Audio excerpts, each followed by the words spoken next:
오늘 말씀 보겠습니다.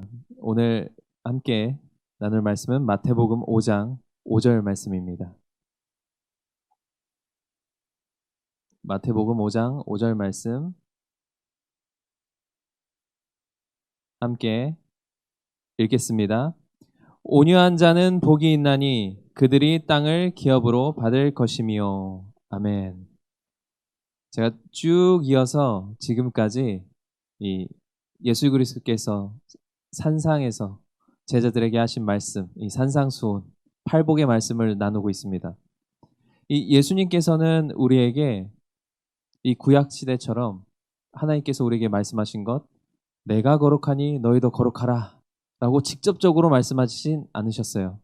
그런데 우리에게 세상과는 구별된 이 거룩한 길로 살아갈 수 있는 방법, 그 어떤 것이 세상과 구별된 길인가, 어떤 것이 세상과는 구별된 삶인가, 그것으로부터 어떠한 하나님의 은혜와 복이 우리에게 임해서 우리가 이 땅을 살아갈 것인가, 구별된 삶이란 무엇인가를 이 산상수훈을 통해서 잘 말씀하고 계십니다. 특별히 이 팔복은 세상과 완전히 구별돼서 우리로 하여금 하나님의 나라의 삶은 어떤 삶인가, 예수 그리스도의 형상이란 어떠한 삶을 사는 사람을 말하는 것인가를 조목조목 예수님께서 나열해 놓으신 거예요. 그래서 우리 안에서 세상으로 하여금 믿는 사람은 저런 것이구나. 우리는 그리스도를 직접 보지 못했지만 그리스도인이라는 저 사람들을 통해서 예수 그리스도가 과연 어떠한 분이신지 우리가 알겠다 할 때 그것을 무엇을 통해서 아느냐? 우리의 이러한 삶의 형태를 통해서 안다 라고 예수님께서 말씀하신 거예요. 이 팔복의 영어가 좀 복잡합니다. 영어로는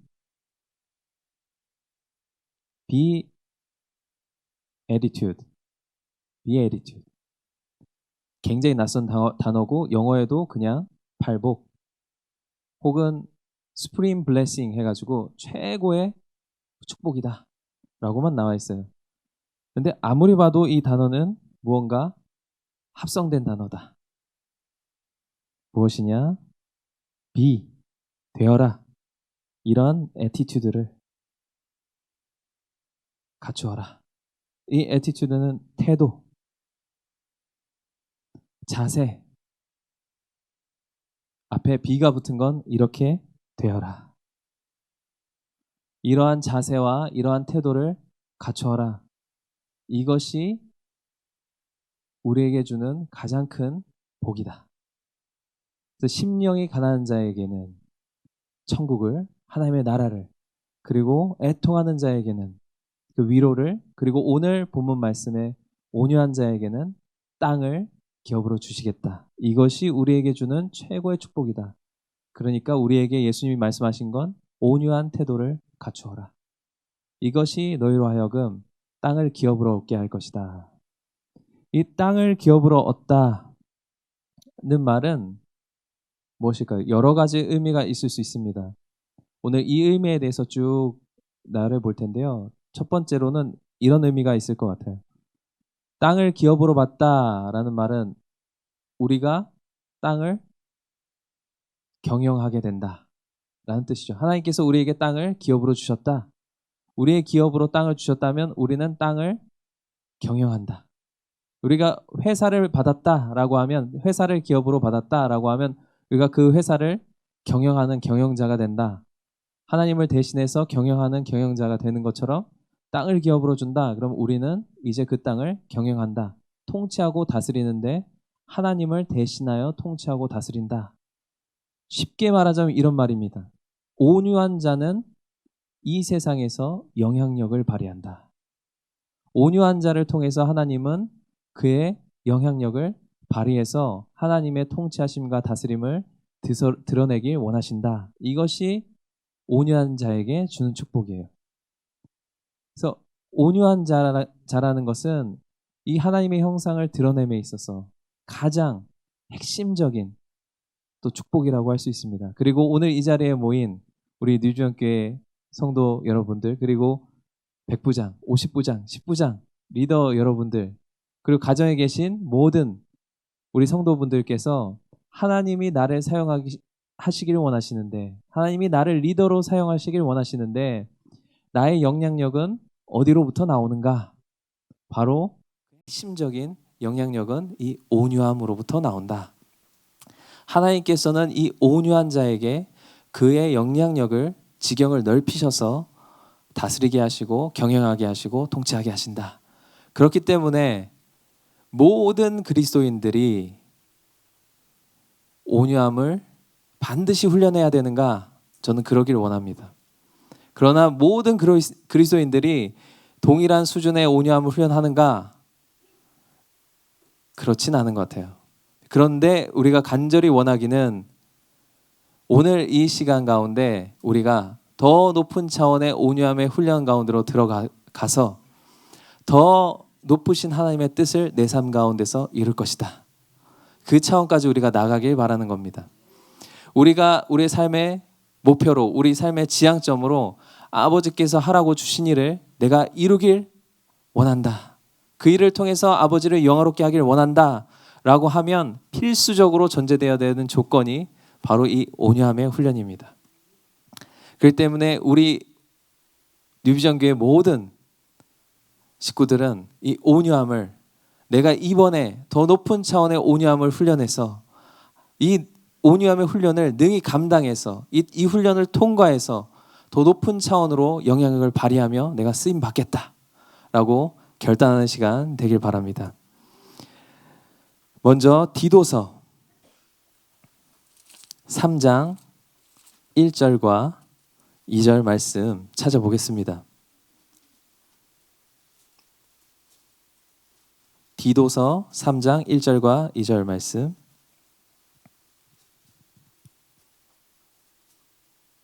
함께 읽겠습니다. 너는 그들로 하여금 통치자들과 권세 잡은 자들에게 복종하며 순종하며 모든 선한 일 행하기를 준비하게 하며 아무도 비방하지 말며 다투지 말며 관용하며 범사의 온유함을 모든 사람에게 나타낼 것을 기억하게 하라. 아멘. 이 디도서 말씀은 바울이 이 디도에게 교회를 어떻게 다스리고 운영하고 통치할 건지 이 교회 리더인 디도에게 이 편지를 쓴 것이에요. 그런데 3장 1절과 2절 말씀에서는 교회 전체가 어떠한 태도를 가지고 이 세상과 그리고 교회 내에 있는 아직 믿음이 성장하지 못한 그리스도인들을 어떤 자세와 태도로 대할 것인가를 말씀하고 있습니다. 그래서 첫 번째 1절에는 뭐라고 말씀하셨냐면 통치자들과 권세 잡은 자들에게 복종하고 순종하는 모습을 먼저 보여라. 그래서 교회가 먼저 세상에 하나님께서 세우신 권위에 순종하고 순복하고 복종해서 그들을 하나님의 권위를 인정해주고 그들의 권위를 인정해주는 그런 위치 가운데 가라. 맞대어 대항하지 말고 그들이 지시한 대로 따르라. 그래서 우리 교회도 지금 온라인 예배를 드리고 있는 것도 같은 맥락이죠. 만약 세상이 우리를 예수 그리스도를 믿는 것 자체를 부인하라고 한다면 우리는 정면 돌파할 것입니다. 맞서 싸울 거예요. 절대 뒤로 한 발자국도 물러서지 않을 겁니다. 그런데 세상이 하나님께서 세우신 권위를 통해서 교회를 보호하는 차원에서 우리를 지도하고 우리 거리를 두라 하고 모이는 예배를 당분간 자제할 것을 권고한다면 우리가 그 권위를 맞대어 대항하지 않고 따르고 순종하는 것이 세상으로 하여금 교회가 온유함을 드러내는 길이다. 이렇게 바울이 말하고 있는 겁니다. 세상에서 세워진 권위도 또한 하나님께서 세우신 권위이니 그 권위를 순복하고 순종하는 모습을 보여줄 때에 세상이 교회로 하여금 저들이 권위에 순복하는 모습을 통해서 하나님의 형상을, 예수 그리스도의 형상을 본다. 그리고 교회 안에서도 2절에 보면 누구도 비방하지 말고 다투지 말고 관용하고 범사의 온유함을 모든 사람에게 나타내라. 그래서 교회가 다투거나 비방하거나 하나 되지 않은 모습을 보이거나 누군가를 비판하고 대적해서 싸우는 모습을 보이면 이것으로 하여금 덕을 세우지 못한다. 이것으로 하여금 누구도 예수 그리스도의 형상을 우리를 통해서, 교회를 통해서 볼 수가 없다. 세상은 비방하지 않는 곳, 그러니까 서로 격려하고 세워주는 곳, 권면하는 곳, 다투지 않고 용납하고 용서하고 그리고 넓은 관용을 베푸는 교회를 기대한다. 그래서 처음에 이 사회적 거리를 두려고 할 때 세상 교인들의, 우리 교인들 말고 세상에서 교인들이 반발이 심했어요. 왜 저 청년들 모이는 나이트클럽은 단속 안 하고 어디는 단속 안 하고 어디는 단속 안 하고 교회만 이렇게 심각하게 단속하느냐? 세상에서 원하는 기준이 다르기 때문입니다. 세상에서 우리 교회에게 원하는 기준, 교회에게 바라는 기준이 높은 차원이기 때문에 그래요. 우리가 굳이 그것을 우리 교회를 청년들이 모이는 클럽과 그 수준에 비교할 것이 아니에요. 우리는 더 높은 수준으로 이 질서를 지키고 권위에 순복하고 더 높은 수준으로 관용하고 온유함을 드러내야 하는 곳이기 때문에 세상은 반드시 우리를 주목할 수밖에 없습니다. 그럴 때에 우리는 더 높은 차원으로 우리는 대처하는 것이죠. 더 철저하게 준비하고 더 철저하게 불편을 감수하고서라도 우리가 지금까지 이렇게 해왔던 것은 이런 교회의 덕을 세우기 위함입니다. 이러한 것들이 어떤 땅을 얻게 하는가? 세상으로 하여금 교회는 다르게 반응하는구나. 교회에 다니는 사람들 그리고 그리스도인들은 우리 세상과는 다르게 반응한다. 더 성숙하네. 그들의 영혼, 그들의 마음을 얻는다라는 말입니다. 우리가 더 성숙하고 더 온유하고 관용을 베풀고 세상에서 높은 차원의 삶을 살아가는 모습을 보일 때 세상은 우리 안에서 그리스도의 수준을 경험하고 그리고 우리 안에서 우리에게 마음을 줄 뿐만 아니라 우리 안에서 그리스도를 믿는 믿음에까지 그 우리 그리스도의 형상을 보는 것이에요. 그렇기 때문에 우리는 세상과 맞대어 싸우는 것을 최대한 자제해야 합니다. 우리가 세상에 즉시 우리의 혈기로 우리의 분으로 의분이 일어나서 반응하는 것, 이러한 것들은 세상과는 대립하게 하는 것이에요. 그리고 또 교회 안에서 하나 되고 연합하고 온유함으로 섬기는 것이 정말로 중요합니다. 왜냐하면 이 팔복 중에 특별히 이 온유함은 관계 안에서 일어나는 것이에요. 이전에 심령이 가난한 자 그리고 애통하는 자는 굳이 상대방과의 어떤 사람과의 교회 안에서 관계 없이도 우리가 충분히 내 스스로도 애통할 수 있고 내 스스로 상황과 환경 안에서 또 하나님을 찾고 바라고 내 가난한 마음을 갖추고 할 수 있지만 이 온유하다라는 것은 내 스스로의 온유함만을 나타내는 것이 아니라 내 안에 있는 온유함이 관계 안에서 상대방에게 드러나기까지 한다라는 거예요. 그렇기 때문에 모든 두 사람 이상, 세 사람, 네 사람 이렇게 모인 교회에서는 이 온유함이 필수적인 요소입니다.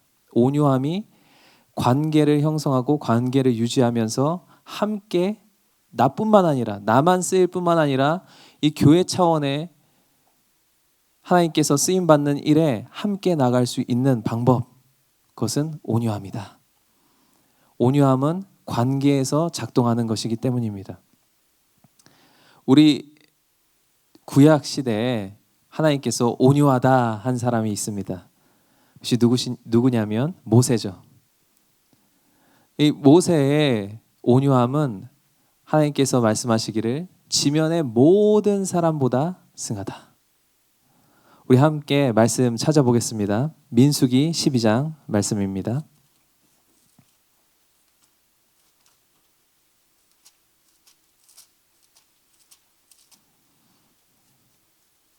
민수기 12장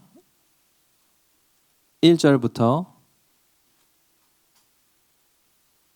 8절 말씀 우리 길지만 함께 읽도록 하겠습니다. 모세가 구스 여자를 취하였더니 그 구스 여자를 취하였으므로 미리암과 아론이 모세를 비방하니라. 그들이 이르되 여호와께서 모세야만 말씀하셨느냐 우리와도 말씀하지 아니하셨느냐 하매 여호와께서 이 말을 들으셨더라. 이 사람 모세는 온유함이 지면의 모든 사람보다 더하더라. 여호와께서 갑자기 모세와 아론과 미리암에게 이르시되 너희 세 사람은 회막으로 나오라 하시니 그 세 사람이 나아가매 여호와께서 구름 기둥 가운데로부터 강림하사 장막문에 서시고 아론과 미리암을 부르시는지라. 그 두 사람이 나아가매 이르시되 내 말을 들으라. 너희 중에 선지자가 있으면 나 여호와가 환상으로 나를 그에게 알리기도 하고 꿈으로 그와 말하기도 하거니와 내 종 모세와는 그렇지 아니하니 그는 내 온 집에 충성함이라.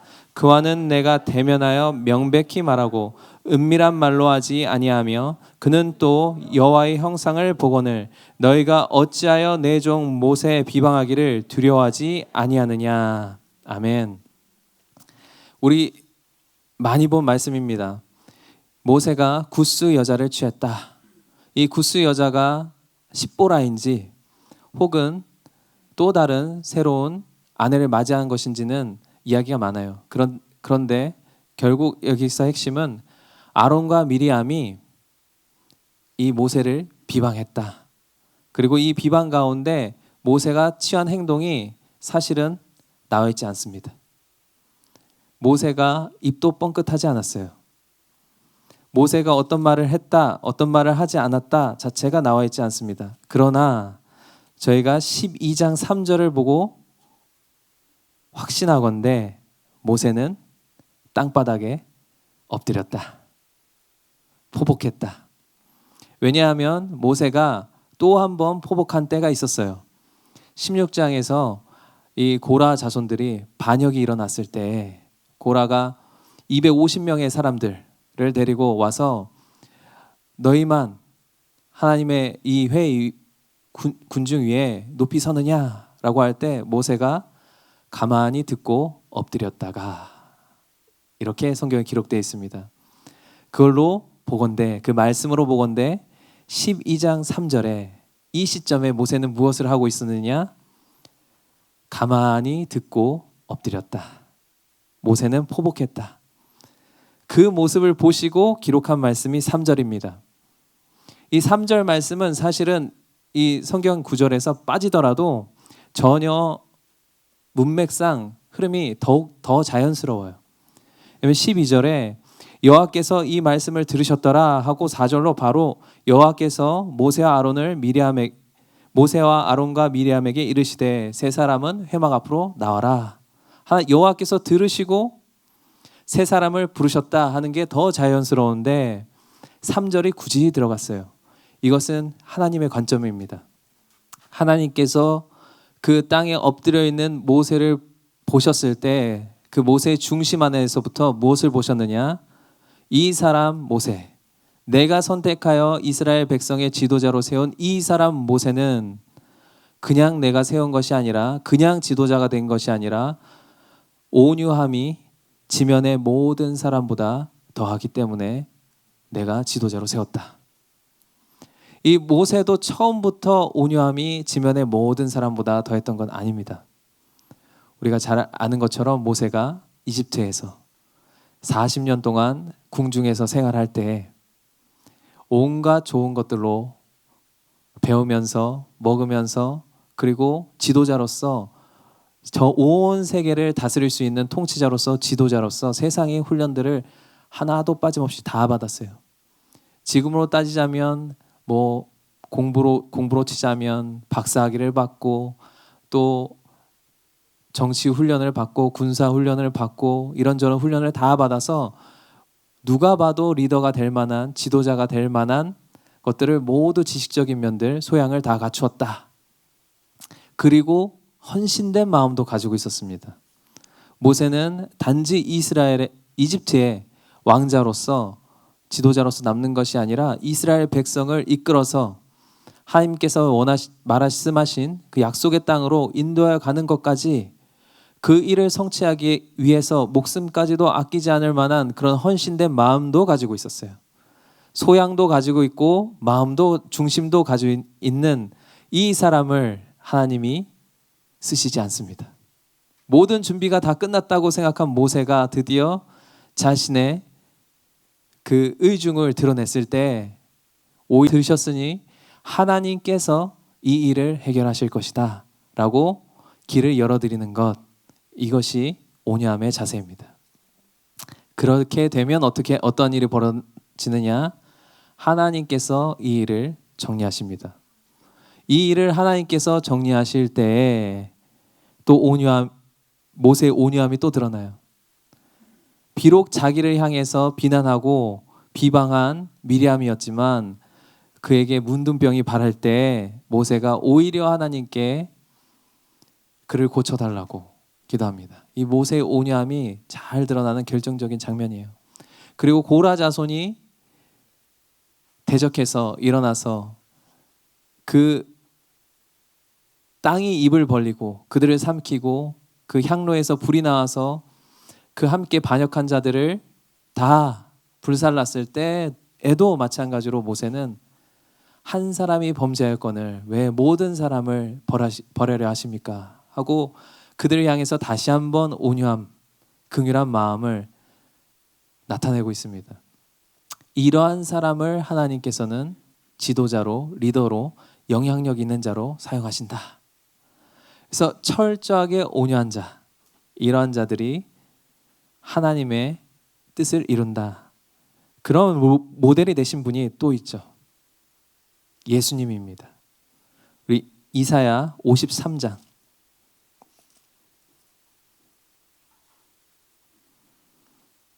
7절에서 10절 말씀, 이사야 53장 7절에서 10절 말씀. 이사야 53장은 예수 그리스도의 그 고난, 그리고 예수 그리스도의 공생애를 아주 예언적으로 선포하시고 표현한 말씀입니다. 53장 7절에서 10절 말씀 함께 읽겠습니다. 그가 곤욕을 당하여 괴로울 때에도 그의 입을 열지 아니하였으며 마치 도수장으로 끌려가는 어린 양과 털 깎는 자 앞에서 잠잠한 양같이 그의 입을 열지 아니하였도다. 그는 곤욕과 신문을 당하고 끌려갔으나 그 세대 중에 누가 생각하기를 그가 살아있는 자들의 땅에서 끊어짐은 마땅히 형벌받을 내 백성의 허물 때문이라 하였으리요. 그는 강포를 행하지 아니하였고 그의 입에 거짓이 없었으나 그의 무덤이 악인들과 함께 있었으며 그가 죽은 후에 부자와 함께 있었도다.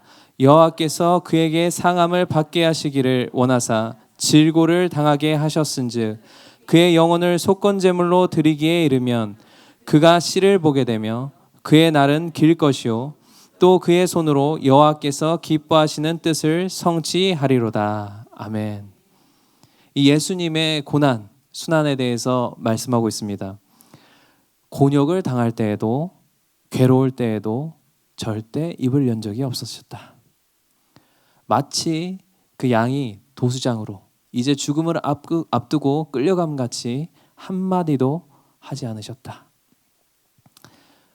그 자리에서 예수님께서 곤욕을 당하시고 신문을 당하시고 그리고 사람들이 생각하기를 저 사람은 죄인이네 하고 온갖 오해를 당하고 모욕을 당했을 때에도 그는 잠잠하셨다. 근데 놀라운 것은 누가 그렇게 하길 원하셨는가? 10절에 보면 하나님께서 예수님이 상함을 받게 하시기를 원하셨다. 그가 질고를 당하시는 걸 원하셨다. 이 사실을 예수님은 아셨고 그렇기 때문에 잠잠하셨다. 이 하나님의 뜻을 아셨기 때문에 예수님은 이 온유함의 태도를 취하셨습니다. 그리고 예수님의 목적은 딱 한 가지였어요. 10절 마지막 하반절에 그의 손으로 여호와께서 기뻐하시는 뜻을 성취하리로다. 이 하나님의 기뻐하시는 뜻이 무엇인지 아셨고 그 뜻을 성취하기 위해서 예수님은 온유함의 태도를 취하셨다. 예수님은 그냥 온유하라고 하니까 참은 것이 아니에요. 참고 인내하고 견디는 건 한계가 있습니다.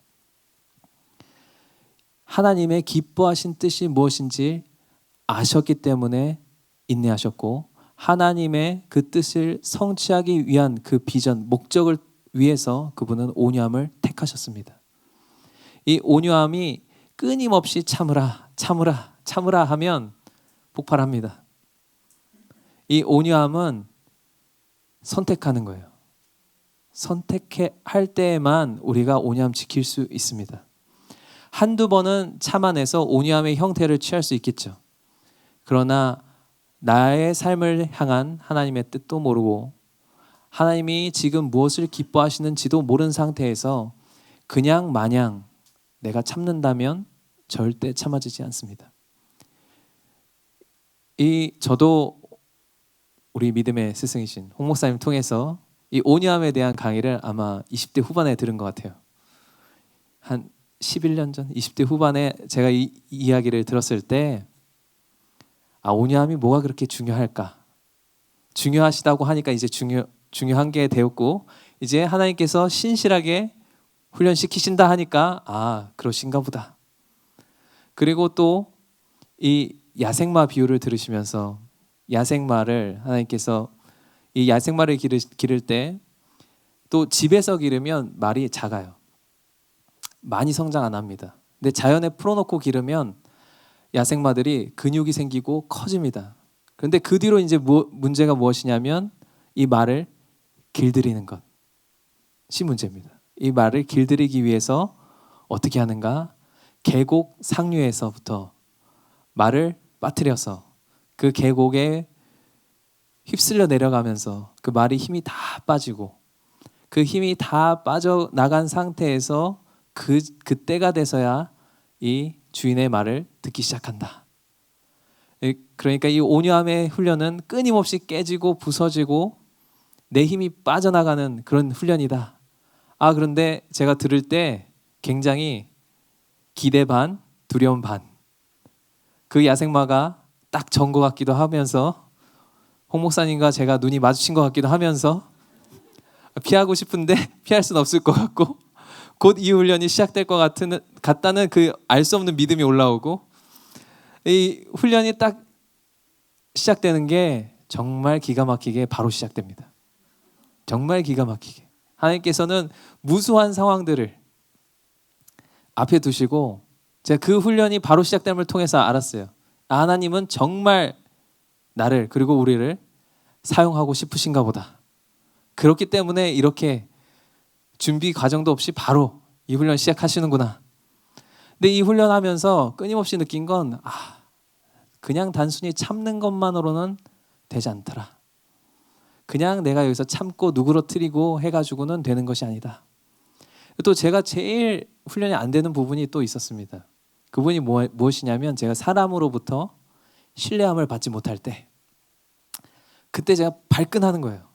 신뢰함을 받지 못하는 말을 제가 딱 들으면 그전엔 괜찮아요. 저를 이렇게 웬만큼 이렇게 해도 이렇게 훈련이 많이 잘 돼 있다고 생각했는데도 불구하고 누가 저를 신뢰하지 못하는 말을 딱 던졌을 때 제가 저도 모르게 공격적으로 발끈하는 저를 보게 됩니다. 계속적으로. 그래서 몇 번을 또 참아봤어요. 근데 이게 사그라들질 않아요. 그래서 이걸 가지고 하나님 앞에 가지고 나아갔죠. 이거 그냥 참아서는 되는 문제가 아니다. 하나님 앞에 가서 몇 날 며칠을 씨름했을 때 하나님께서 저에게 주신 말씀은 이것이에요. 내가 너를 신뢰한다. 그리고 이것은 훈련의 과정이고 내가 너를 신뢰한다는 이 메시지와 너를 신뢰하지 못한다는 저 사람의 메시지 중에 무엇을 택하느냐의 문제다. 온유함은 이 두 메시지, 하나님으로부터 오는 메시지와 이 세상으로부터 오는 메시지 가운데 선택하는 문제입니다. 온유함, 하나님의 말씀을 택하기로 결정하는 것. 그래서 온유함의 정의를 이렇게 내려요. 성경에서 말하는 온유함의 정의는 하나님의 말씀에 길들여지다. 그래서 매 순간 우리에게 한 가지 메시지만 온다면 우리는 버텨낼 수 없어요. 세상으로부터의 메시지만 계속 온다. 참아내고 방어하고 거절하고 한계가 있습니다. 그런데 동시에 우리 안에 다른 메시지가 와야 돼요. 하나님으로부터 오는 메시지. 그래서 그럴 때에 내가 하나님으로부터 오는 메시지, 하나님께서 나를 신뢰한다는 이 메시지를 내가 취한다. 비록 저 사람은 나를 신뢰하지 못할지언정 하나님은 나를 신뢰하시고 이 길 끝에 나는 온유함의 길에 이를 것이다. 이 메시지를 취하고 끊임없이 취해 나갈 때에 온유할 수 있습니다.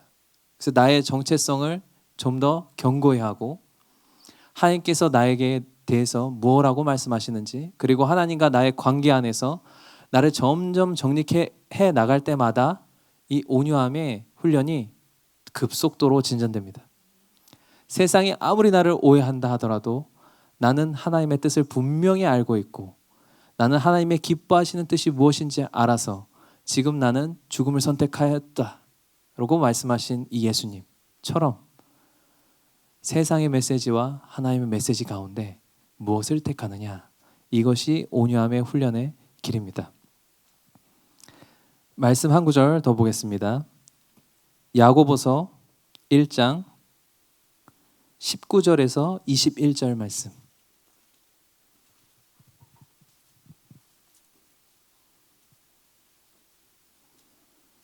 야고보서 1장 19절에서 21절 말씀입니다. 읽겠습니다. 내 사랑하는 형제들아, 너희가 알지니 사람마다 듣기는 속히하고 말하기는 더디하며 성내기도 더디하라. 사람이 성내는 것이 하나님의 의를 이루지 못함이라.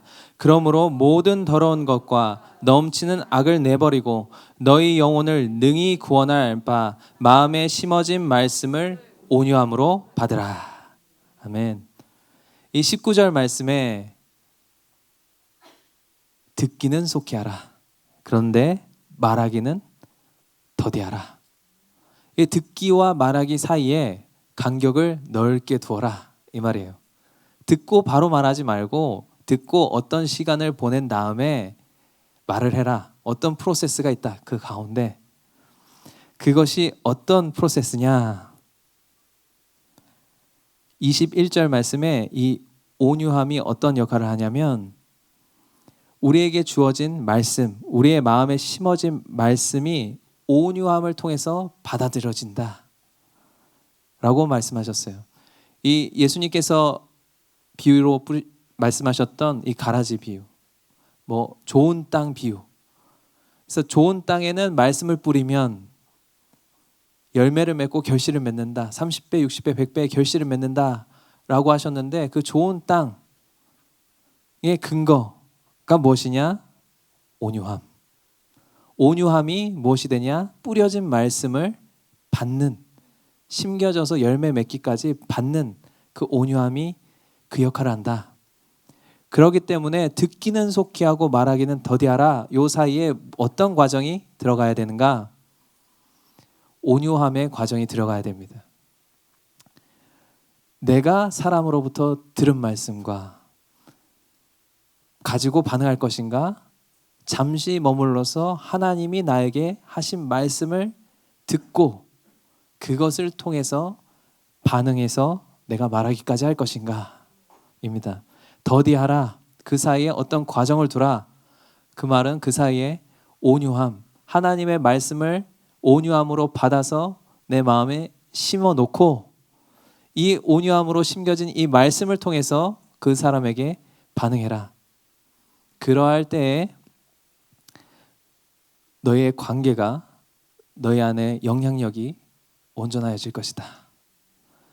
이 하나님께서 이 온유한 사람을 쓰시는 데는 이러한 이유가 있습니다. 이 말씀에 길들여져서 하나님께서 말씀하신 것 그대로 행할 수 있는 사람.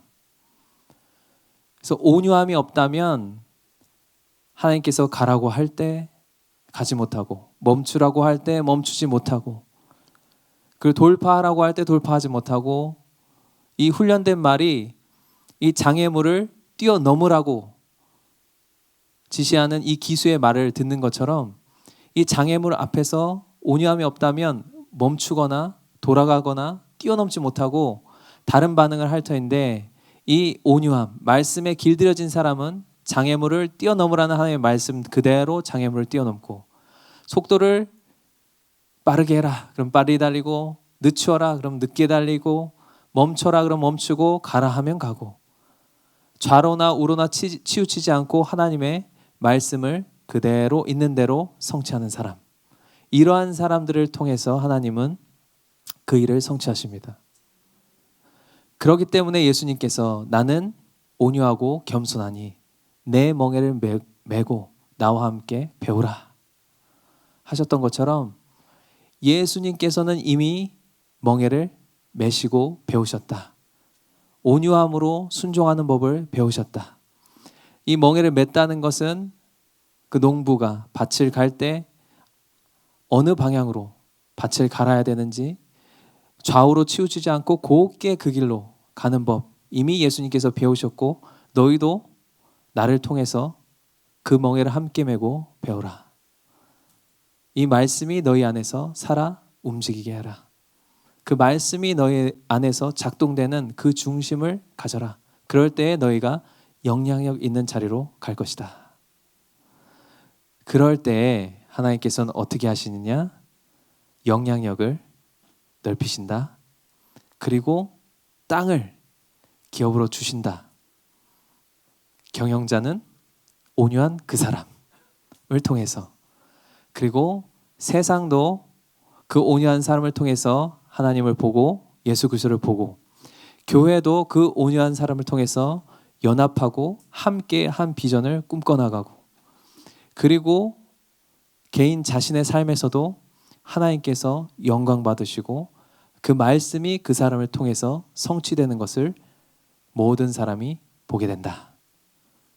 그렇기 때문에 우리는 더 높은 차원의 온유함을 훈련해야 합니다. 바라기는 오늘 결단하셨으면 좋겠어요. 바로 시작됩니다. 이 훈련은 한 번도 이렇게 한 2박 3일 정도 여유를 두시고 시작하신 적이 없으세요. 바로 이 온유함의 훈련이 시작되는데, 이전보다 항상 더 높은 차원, 더 높은 차원이라는 말은 내가 견딜 수 없을 만큼 간당간당한 그 차원, 간신히 살아갈 수 있는 그 차원, 나를 깨트리는 것. 내가 능히 감당하면 나를 깨트리지 못하겠죠. 그런데 내가 능히 감당할 수 없어서 깨져야만 되는 그 상황. 그 상황에서 세상의 메시지와 하나님의 메시지, 둘 중에 하나님의 메시지를 택하는 우리 뉴비전 교회 성도 여러분들 되시기를 축원합니다.